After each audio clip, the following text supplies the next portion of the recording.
of the different groups that have come back to incarnate to help the planet ascend. I think the Indigos are the strongest of the spiritual warriors. These children come in with such a heightened sense of truth and awareness. The most important thing that the angels want the Indigos and also the parents of Indigos to know that there is nothing wrong with these children. They are so divinely ordered to be exactly as they've come in to be.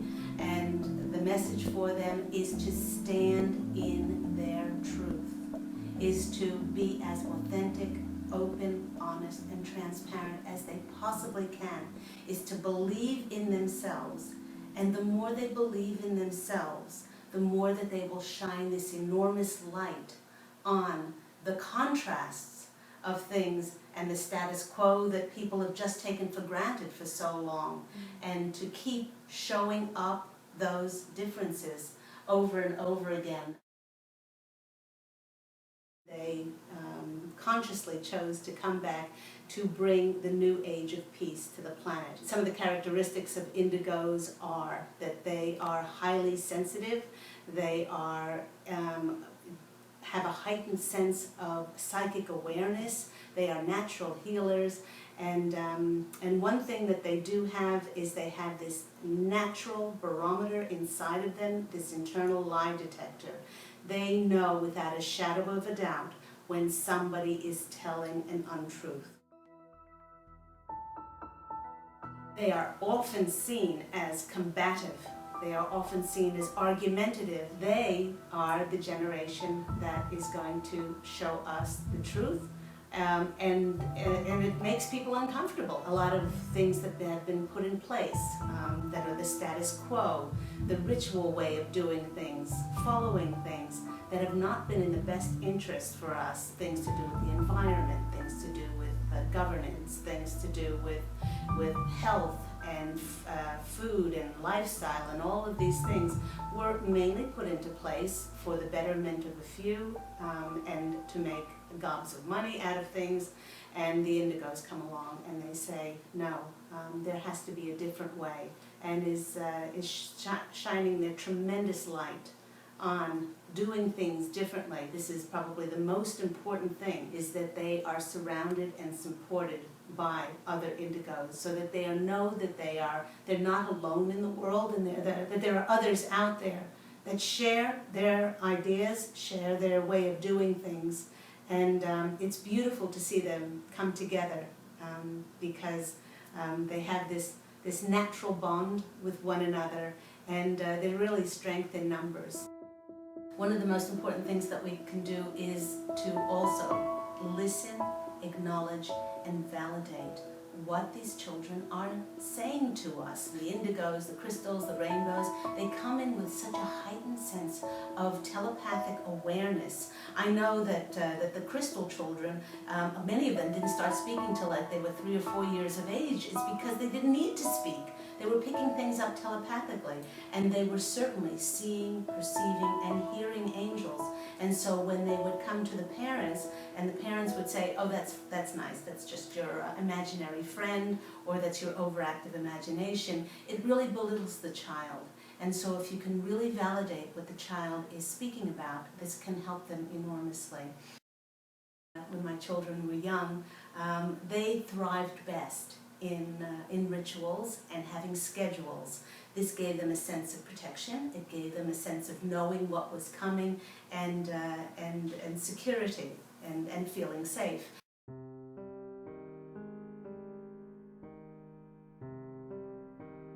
A lot of these children have been labeled with attention deficit, they've been labeled with autism, they've been labeled with Asperger's, they've been labeled with all of these different things because they've been born of a higher energetic frequency, and they're bucking the system. Even though they are so vastly different from the previous generation, is to treat them with respect, treat them with honor, and acknowledge them for exactly who they are. And please do not try to change them, because God made them exactly combative the way they are in order to change the world. For the parents, acknowledge truly, listen, acknowledge, and validate your indigo children.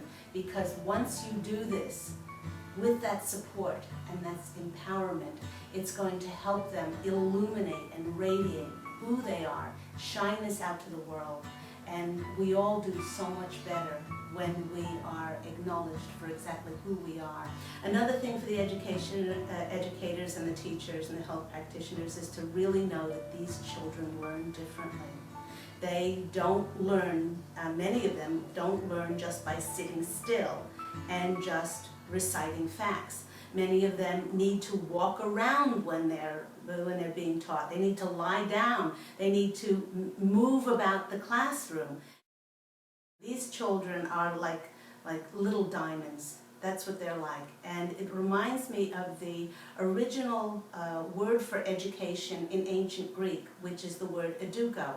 And eduko actually does not mean to educate, although a lot of people think it means to educate. It actually means to lead forth. And a good educator, a good parent, and a good teacher will see what is inside each one of these children that's like a diamond, that if we take the time to look inside that child and to polish what is inside of them, then they will radiate this very important integral puzzle piece of the planet to bring forth, for not only for the betterment of themselves, but the greatest good for all concerned. The way to get to the indigos is through creativity. If they're interested in something, to then teach them through some creative bent, whether it be surrounded with music of that historical time, or whether to involve painting, or whether to involve dance, or some kind of creative endeavor. Because if they're interested in it, and then you marry that with the creativity, then magic happens. God loved us so much that He provided us with these angelic beings to help protect us, guide us, to empower us, to support us.